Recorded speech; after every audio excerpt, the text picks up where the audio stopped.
Hey besties, this is my first ever little recipe video for y'all. So I'm gonna have the comments open. If you guys have any tips, tricks, whenever it comes to cooking, leave them down below. Okay, this is a judgment-free zone. This is how I cook, and I feel like it's a good little beginner recipe.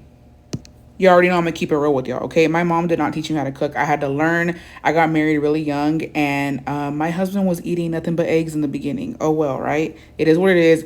We've come very far from that, and I've learned. Now, I like black beans, but you can also use pinto beans. Now, either way, you have to wash your beans.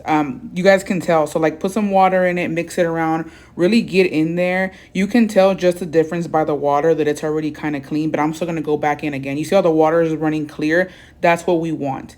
I'm going to put some more water, and I'm going to put it on a like medium to low fire if you guys have a gas stove. Now, if you have like an electric stove, put it on like, like a 6 or a 7.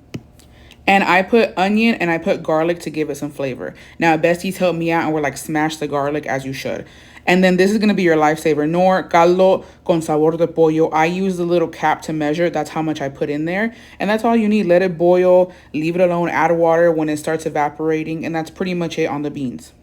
Now, the recipe is pretty basic. And when it comes to meat, all I had was pork. But you can use this same recipe with chicken or beef. Now, when it comes to the salsa, I use red salsa, but you can substitute it with green. You would just, instead of putting red tomatoes, you would use the green tomatillos. But I used 3 Chiles Serranos and then some onion and then 2 tomatoes. I boil that up so that I can blend it later for a salsa.